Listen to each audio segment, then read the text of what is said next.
అవినీతి ఎక్కడ జరుగుతుందన్నది తెలుసుకునేటువంటి అవసరం చిన్నప్పటి నుంచి ఉంది. ఇప్పుడు ఇక్కడ నుంచి 10th క్లాస్ పాస్ అవుతారు, ఇంటర్మీడియట్ అవుతారు. స్కాలర్షిప్ కావాలన్నా, ఆన్లైన్ కావాలన్నా, మంజూరు కావాలన్నా పైసలు అడిగితే ఎందుకు ఇస్తామేమని అడగాలి. దానికి నియమ నిబంధనలు ఏమున్నాయి అప్లై చేయడానికి?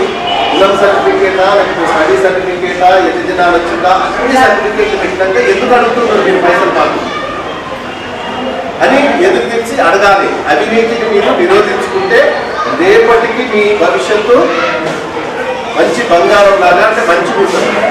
అంటే మంచి రోడ్లు వస్తాయి, ప్రతి ఇంటికి నీళ్ళు వస్తాయి, రోడ్లంతా రోజు శుభ్రపరిచి మంచి వాతావరణాన్ని, మంచి జీవన ప్రమాణాలను పెంచుకొని బతికేటువంటి అవకాశాలు మీకు వస్తాయి. అవినీతికి మీరు వ్యతిరేకంగా పోరాడకపోతే, అవినీతి చూసేది మనకు కాదు కదా, అదే సర్బాబు కదా, గవర్నమెంట్ ముద్రిస్తున్నది కరెక్టే, కానీ దాన్ని కూడా మనము ఇచ్చేటువంటి పైసలతోనే మళ్ళా ముద్రిస్తుంది అన్న దాన్ని మనం తీసుకునేటువంటి హక్కు మనకు ఉంది.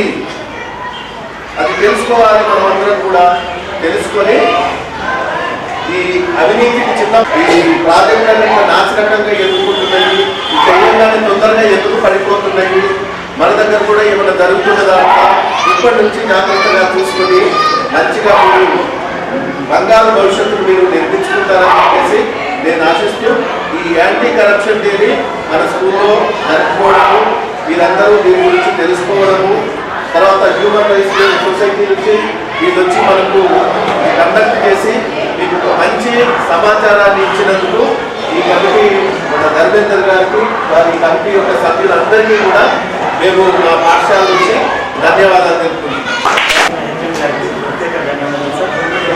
ఏదైతే అవినీతిపై ఎలా మన ఇంటి నుంచే ప్రారంభం లేదు. ఆఫీసులలో మనం ఇవ్వద్దు డబ్బులు మానేసి అవినీతి లేదు. అందుకని మనకి ఇచ్చిన హెడ్ మాస్టర్ గారు సురేష్ గారు వచ్చిన సందేశం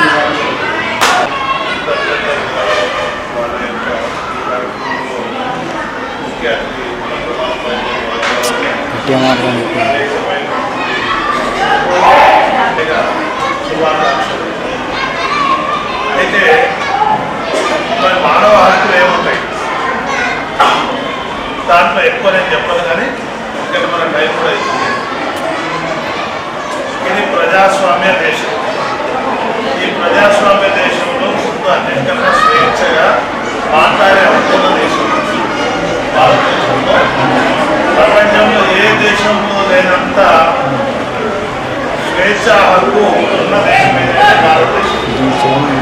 దాంట్లో ముఖ్యంగా ఇక చిన్న పిల్లలు సాయంత్రం 20 సార్లు తింటారు. ఇదే ఇంకో దేశంలో అయితే పోలీస్ స్టేషన్ లోపల పక్కవాళ్ళని తిట్టినా గిలికినా పెట్టినా చేసినా మన దేశంలో అంత స్వేచ్ఛ. అవునా, మనకు కావాల్సినటువంటి నాకు చదువుకోవాలని ఉంది, పాఠశాల ప్రభుత్వమే ఖచ్చితంగా విద్య చెల్లించాలి. మీకు కావాల్సినప్పుడు వైద్యం ఇవ్వాలి, రోడ్లు ఇవ్వాలి, అవునా, ఇల్లు కల్పించాలి, ఆహార భద్రత కూడా కల్పించాలి. అవునా, వీటితో పాటు నేను ప్రార్థన చేసుకుంటే దేవాలయాలు అందుబాటులో ఉంచాలి. అవునా, ప్రతిదీ దీంట్లో మానవ హక్కులకు సంబంధించినటువంటి వీటిని రోజు రోజుకు నియంత్రణతో పోగలరు. అవునా, ఒక వ్యక్తులు గట్టిగైపోయి వాటిని కాళ్ళు రాస్తుంటే దానికి వ్యతిరేకంగానే ఈ మానవ హక్కులు నిలవచ్చు. ఇవాళ ప్రపంచవ్యాప్తంగా అన్నిటికన్నా విలువైంది ఏంటి అంటే మానవ హక్కులను కాపాడడం. ఇక దాంట్లో ఒకసారి చెప్పాడు అవినీతి గురించి, నేను చెప్పలేదు, ఒక మాట చెప్తాను. అవినీతి అనేది ఒక రోగం. అది లోపల క్యాన్సర్ వచ్చినా ఏదైనా భయంకరమైన వ్యాధి ఏదన్నా ఒక స్త్రీ వెళ్తే శరీరాన్ని ఏ విధంగా కాపాడుతుందో ఆ విధంగా క్యాన్సర్ లాగానే అవినీతి కూడా ఈ దేశాన్ని అతి ప్రధానమైన సమస్య. ఒక మాటలో చెప్పాలంటే ఠాగూర్ సినిమాలో చిరంజీవి చెప్తారు. అవును, అవినీతి ఎక్కడ ఉందంటే ఆత్మవిశ్వాసాన్ని బట్టి వెళ్ళినాడు అవినీతి పాకపోయింది. ఆ అవినీతిని తొలముట్టించాలంటే విద్యార్థులైన వీరే. అవునా,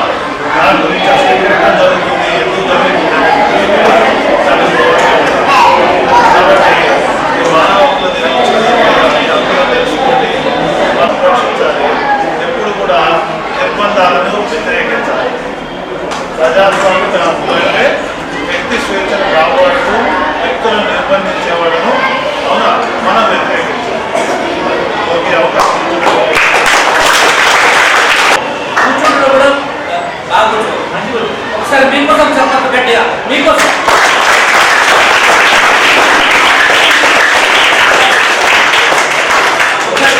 మాకోసం ఒకసారి మాకోసం.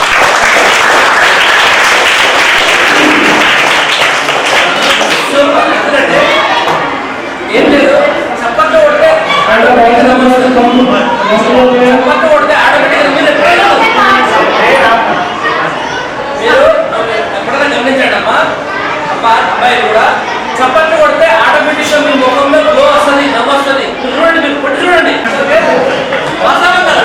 ఇది చిన్న చిన్న మన అర్థం చెప్పేసి ఇక్కడ వేరే కొడుతున్నాం అంటాడు. అట్లా అవసరం బట్టే కొట్టండి, ఆరోగ్యంగా ఉండండి. అయితే ఈరోజు మానవ హక్కుల దినోత్సవం డిసెంబర్ 10. మనకు స్వాతంత్ర దినోత్సవం ఎప్పుడు?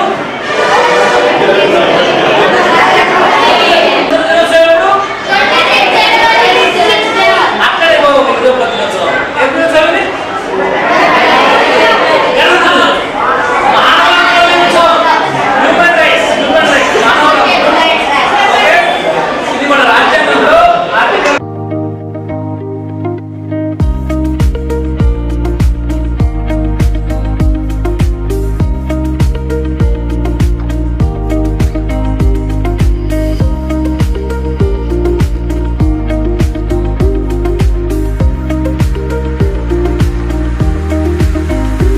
రాష్ట్ర కమిటీ పిలుపు మేరకు ఈరోజు ఉమెన్స్ డే ఏదైతే ఈరోజు మానవ హక్కుల దినోత్సవం సందర్భంగా యాంటీ కరప్షన్ డే నిర్వహించాం.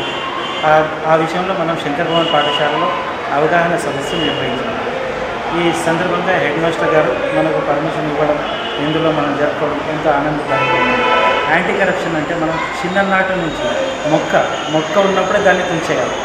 ఏదైతే మన ఇంట్లో మనం ఒక 10 రూపాయలు ఇచ్చి చిన్న బుడ్డోడికి ఏమని చెప్తామంటే 8 రూపాయలు వస్తువు తీసుకురావడం, 2 రూపాయలు నువ్వు తీసుకో. అక్కడే మనం అవినీతి స్టార్ట్ చేస్తున్నాం.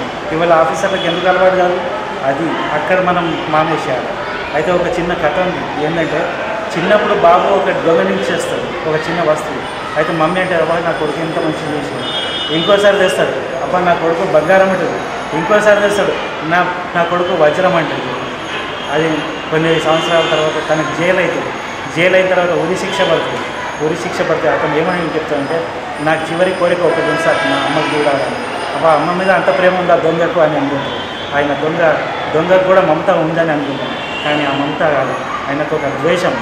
నాకు అవినీతి గురించి ఏం చెప్పలేదు. అయితే చివరికి వచ్చి ఏమంటారు, పోలీసు వాళ్ళు ఉంటారు, వాళ్ళ మమ్మీని కలవడానికి పోతారు, కౌలించుకుంటారు. ఆమె చెవి కట్ చేస్తారు, కొరికేస్తారు. ఎందుకు కొరికేస్తారు? మమ్మీ నువ్వు నాకు చిన్నప్పుడే ఈ అవినీతి గురించి చెప్తే నేను దొంగతనం చేస్తున్న తప్పు అని అంటే నాకు ఇవాళ ఉరి పడకపోవమ్మా, నువ్వే తప్పు చేసినావు, నేనే తప్పైనా ఈ సమాజంలో, అందుకనే అవినీతి వద్దు, న్యాయంగా బతకాల, న్యాయంగా వచ్చింది చాలు అన్నట్టుంటే. అయితే ఆ సందర్భంగా ఈ కార్యక్రమం చేశాము. విద్యార్థులకు పండుగలకు పెట్టాము. చాలా ఆనందదాయకమైన మీడియా వారికి కూడా ప్రత్యేక కృతజ్ఞతలు చేస్తాం.